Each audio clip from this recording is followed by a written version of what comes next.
अस्सलामुअलैकुम नाजरीन, आपका मेज़बान फैज़ान रज़ा कादरी आपकी खिदमत में एक नए व्लॉग के साथ हाजिर है। मैं उम्मीद करता हूँ आप सब खैरियत से होंगे। तो नाजरीन, हम लोग अभी आए हैं माहिम दरगाह पे।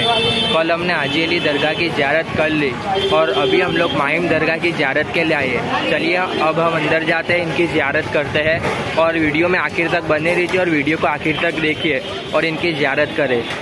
आज हम जिस वली अल्लाह की ज़िंदगी पर रोशनी डालने वाले हैं, आपकी शख्सियत किसी तारुफ की मोहताज नहीं।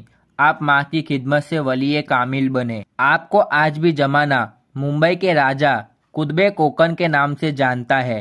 आपका पूरा नाम हजरत मखदूम जैनुद्दीन फ़की अलैहि माहिमी रहमतुल्लाह ताला अलैहि है। आपकी विलादत 10 मुहर्रमुल हराम 776 हिजरी मुताबिक 1372 ईस्वी में माहिम मुंबई में हुए। आपके वालिद का नाम मौलाना शेख अहमद बिन इब्राहिम रहमतुल्लाह ताला अलैहि और आपके वालिदा का नाम फातिमा बिनते नाखुदा हुसैन अन को लिया है। आप कुरैश के नावेद कबीले से ताल्लुक रखते हैं। आपके वालिद वली अल्लाह है और उनका मज़ार कल्याण मुंबई में है। आपने अपने वालिद से तालीम हासिल की। आपकी उम्र 9 साल की हुई तब 785 हिजरी में आपके वालिद का इंतकाल हुआ। इसके कुछ अरसे बाद आप इल्मे दीन सीखने के लिए हिंदुस्तान से बाहर जाना चाहते थे, मगर अपनी वालिदा को छोड़कर जाना नहीं चाहते थे। आपकी वालिदा को जब पता चला तो उन्होंने आपको खास इल्म अता करने के लिए अल्लाह ताला से दुआ की। आप रोज नमाज फजर के बाद समंदर के किनारे जाते थे। एक दिन आपने देखा कि एक बुजुर्ग शख्स समंदर के किनारे बैठे हैं। बुजुर्ग ने आपको अपने पास बुलाया और फरमाया, तुम्हारी माँ बहुत नेक है और अल्लाह की वली है। उसकी दुआ से अल्लाह ताला तुम्हें इल्म अता फरमाएगा। तुम रोज नमाज फजर के बाद मेरे पास इल्मे दीन सीखने के लिए आ जाना, मगर ये बात किसी को बताना नहीं। इस तरह आप रोज नमाज फजर के बाद समंदर के किनारे उस बुजुर्ग के पास इल्मे दीन हासिल करने के लिए जाते। वो बुजुर्ग हजरत खिजर अलैहिस्सलाम थे। एक दिन आपकी वालिदा ने आपसे पूछा, बेटा रोज सुबह तुम कहाँ जाते हो? आप तशवीश में पड़ गए क्योंकि आपके उस्ताद ने आपको ये रात किसी को बताने से मना किया था, मगर आपने अपनी वालिदा को सच बात बता दी। दूसरे दिन सुबह जब आप समंदर के किनारे गए तो हजरत खिजर अलैहिस्सलाम वहाँ नहीं थे। आपने वापस आकर अपनी वालिदा को बताया तो आपकी वालिदा ने अल्लाह से दुआ की। दूसरे दिन जब आप समंदर के किनारे गए तो हजरत खिजर अलैहिस्सलाम तशरीफ लाए और बताया कि अल्लाह ताला ने तुम्हारी वालिदा की दुआ कबूल की है। और फिर उन्होंने आपको कोई चीज खाने के लिए दी। जैसे ही आपने उसे खाया तो अल्लाह ताला ने जमीन और आसमान का तमाम इल्म आपको अता फरमा दिया। इसी तरह एक मर्तबा नमाज ईशा के बाद आपकी वालिदा ने आपको पानी पिलाने के लिए कहा। आप पानी लेकर आए तो देखा कि आपकी वालिदा सो गई थी। आप पानी का ग्लास लेकर वहीं खड़े रहे।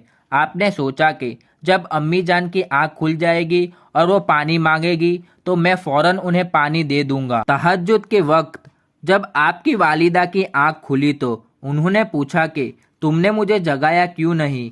तो आपने कहा कि मैं आपकी नींद में खलल पहुंचाना नहीं चाहता था। आपकी वालिदा ने आपके लिए दुआ की। तुम इतनी खिदमत करते हो तो इंशाअल्लाह एक दिन तुम मखदूम और फ़की के नाम से मशहूर होगे। आप अपना ज्यादातर वक्त इबादत और रियाजत और मुराकबे में गुजारते थे। आप बहुत अमीर थे, मगर आप अपने माल को गरीबों में और मोहताजों की मदद करने में और मेहमानों की खिदमत में खर्च करते थे। गुजरात के सुल्तान अहमद शाह ने आपको थाने जिले का काजी बनाया था और अपनी बहन से आपका निकाह करवाया था। आपकी करामत ये है कि आपके घर में एक बकरी थी जो आपको बहुत पसंद थी। एक बार आप घर पर आए तो उस बकरी को नहीं देखा। आपने अपनी वालिदा को उसके बारे में पूछा। आपकी वालिदा ने बताया वो बकरी मर गई है और हमारे खादिमा ने उसे समंदर में फेंक दिया है। आप फौरन उस खादिमा के साथ उस समंदर के किनारे गए। जिस जगह पर बकरी को फेंका था वहां पहुंचकर आपने उस खादिमा को वापस घर जाने के लिए कहा। वो खादिमा वहां से गई और थोड़ी दूर जाकर वापस आई। जब वो वापस पहुंची तो उसने देखा मखदूम सा बाबा उस बकरी से कह रहे थे, चलो उठो हमें घर जाना है। वहाँ अम्मी जान इंतजार कर रही है। उसने देखा कि ये कहते ही अल्लाह के हुक्म से वो बकरी जिंदा हो गई और आपके साथ चलने लगी। उस वक्त आपकी उम्र 10 साल की थी।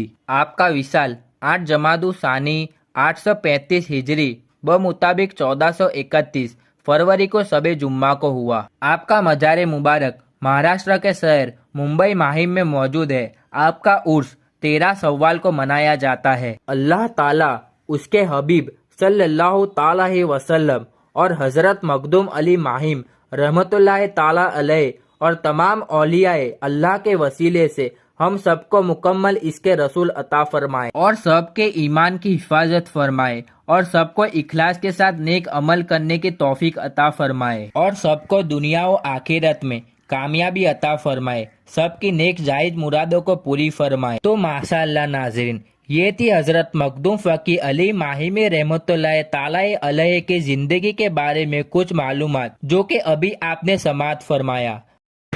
अल्हम्दुलिल्लाह माहिम दरगाह की ज़ियारत हमारी हो चुकी है।